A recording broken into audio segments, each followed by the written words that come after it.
Cortar uma asa de isopor é um procedimento relativamente simples. Precisa de alguns cuidados, tem alguns macetes, mas é um trabalho muito simples. O principal, porém, para cortar uma asa é a ferramenta necessária para poder cortar. E é uma ferramenta que a gente não encontra para comprar pronta. Nós, aeromodelistas, temos que produzir a nossa ferramenta de corte de asas, que é um cortador de isopor.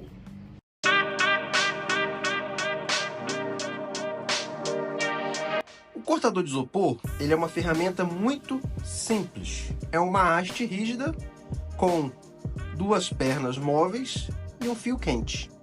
Só isso. Então são materiais simples de encontrar, não tem nada muito complexo para a gente poder procurar. A gente vai precisar de ripa de madeira. Eu tenho aqui duas ripas de pinos de 1 metro de comprimento. A gente não vai precisar de 1 metro de comprimento de cada, mas é de 1 metro porque eu encontrei só de 1 metro. Além das ripas, a gente vai precisar de fio, um fio de extensão comum, não precisa ser muito calibroso, não precisa suportar uma corrente muito elevada.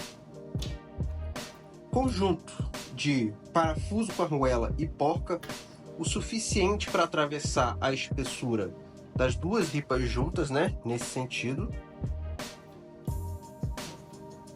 A gente vai precisar desses ganchos com parafuso na ponta. A gente vai precisar de 4 deles. E o fio de corte vai ser um fio de fazer castor de pesca, do mais fino. O mais fino que eu encontrei foi o de 10 libras. E o coração do cortador de isopor, que é uma fonte 12 volts. Eu tenho essa fonte aqui, ela está aberta porque ela queimou e eu precisei fazer um reparo e eu não fechei ela de volta, mas uma fonte 12 volts. Essa aqui é uma 12 volts 500 watts.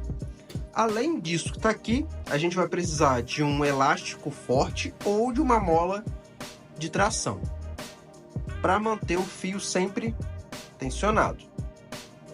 A ferramenta pronta é isso aqui. Temos aqui uma haste principal de 70 centímetros e duas hastes laterais de 30 centímetros. 4 ganchos parafusados. Aqui embaixo a gente tem o fio de aço e aqui em cima a gente tem um elástico que está tensionando esse fio e as hastes laterais são articuladas, então a gente tem movimento aqui, ó. Por quê? Quando a gente aquecer esse fio de aço, ele vai dilatar. E uma das coisas mais importantes nessa ferramenta é o fio estar sempre esticado, sempre reto. Se o fio tiver uma curva, o nosso corte vai dar errado. Então, é muito importante esse elástico aqui em cima, pode ser uma mola de tração, por exemplo, para manter o fio sempre tensionado. E a ligação elétrica é simples. Um fio numa ponta, outro fio na outra ponta. Ligou ali na fonte, positivo e negativo, ligou na tomada e pronto. Esse fio de encastoar, ele é revestido com nylon. Então, quando for fazer a conexão elétrica, pega um isqueiro e queima a ponta aqui, ó, para derreter o nylon. Ou pega uma lixa e remove manualmente. Só nas pontas. No centro não precisa, porque quando a gente ligar o cortador, o calor do próprio fio vai eliminar o nylon. Com a ferramenta pronta, vamos partir aqui para o material. Esse aqui é um isopor, que aqui no Brasil nós chamamos de isopor P3, ou mais atualmente, isopor T5. Ele é um isopor de densidade intermediária. Existem materiais mais densos, de melhor acabamento, maior resistência, porém mais pesados. E existem materiais de menor densidade, que são mais leves, porém tem uma resistência menor e uma qualidade de acabamento menor. Esse aqui é o material de densidade intermediária e ele é a melhor opção para o aeromodelismo. e aí a gente usa isso aqui em larga escala nos nossos modelos. Para selecionar o material, além da densidade, a gente precisa levar em consideração a espessura. Por quê? Precisa haver uma folga, precisa haver sobras para cima e para baixo. Se a gente compra um material que ele tem a espessura muito próxima à espessura do perfil, vai ocasionar erro no corte. Então precisa haver uma folga de pelo menos meio centímetro. Aqui tem uma folga de 1 centímetro para baixo e 1,5 centímetro para cima, porque essa foi a espessura que eu encontrei. Se eu tivesse encontrado uma espessura menor, eu teria comprado menor, porque acarretaria em menos sobra de material, menos perda de material. O material que a gente vai usar para fazer o perfil é o alumínio. Pode ser feito em madeira? Pode, mas no alumínio é mais fácil fazer esse corte manual. Na madeira, eu costumo ter muita dificuldade de fazer um corte preciso manualmente. E aí teria que ser um corte a laser, que acrescentaria dificuldade, acrescentaria custo, enfim. No alumínio é bem mais fácil. Uma coisa importante é que a superfície dele, a área que vai ficar em contato com o fio, precisa estar lisa, muito lisa. Porque o fio não pode prender em nenhum ponto, senão você vai perder material. Outro ponto, o perfil ele não pode acabar em zero. Como assim acabar em zero? Ele não pode vir aqui e encontrar o intradorso com o extradorso sem ter nenhuma folga aqui no final. Então aqui eu deixei meio centímetro de espessura no final. No bordo de ataque também, porque isso aqui vai servir de guia para o fio entrar e sair do isopor.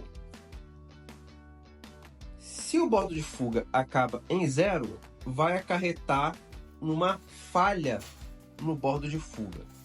No bordo de ataque, a mesma coisa.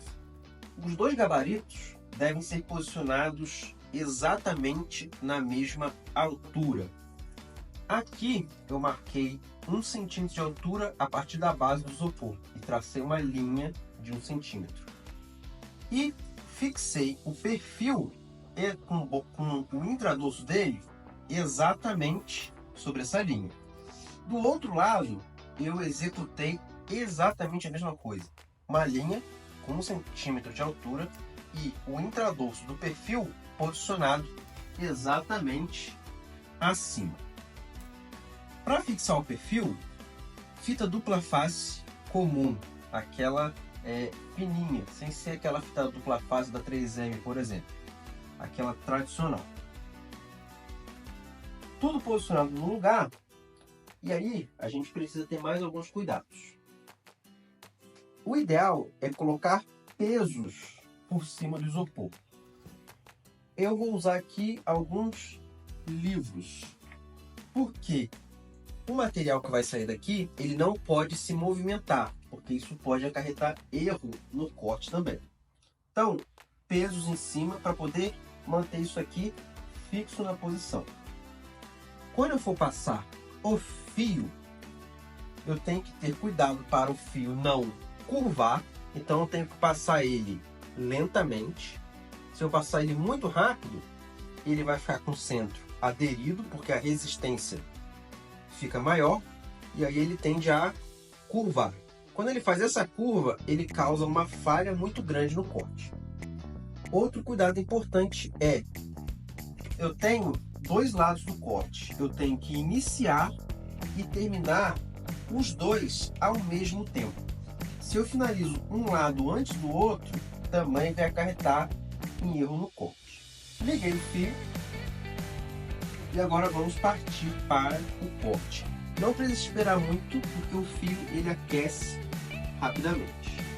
Aqui, olha bem, se você está apoiando o fio em cima dos seus perfis, seus gabaritos, olhou, confirmou, pode começar a puxar.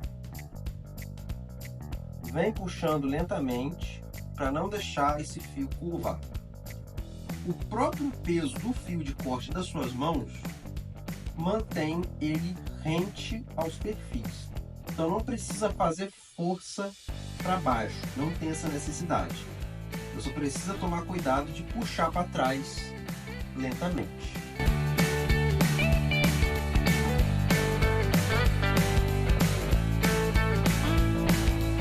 Finalizei um lado, coloca o fio aqui, lembra de desligar, porque você pode se queimar ou pode danificar o material. Então sempre que terminou, automaticamente desliga o fio.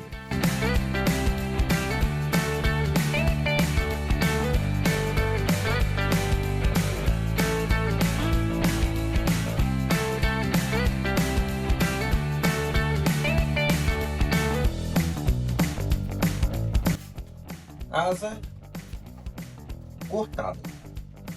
Como a gente deixou o bordo de ataque e o bordo de fuga mais espesso do que o normal, a gente vai precisar dar um acabamento aqui com lixa. O bordo de ataque, além de mais espesso, eu deixo ele mais comprido, então eu tenho sobra de material. Então passo um estilete aqui com a régua e arredondo com a lixa.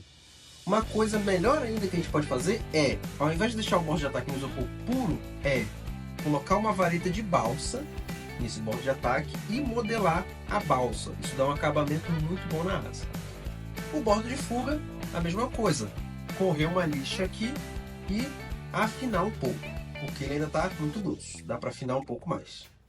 E depois desse processo, nós temos aqui uma asa de 1,60 m de envergadura feita em isopor.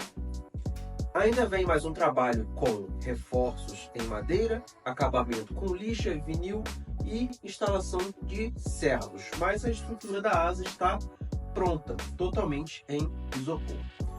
Dúvidas, críticas, sugestões, deixem aqui nos comentários. Deixe o like e compartilhe com os amigos.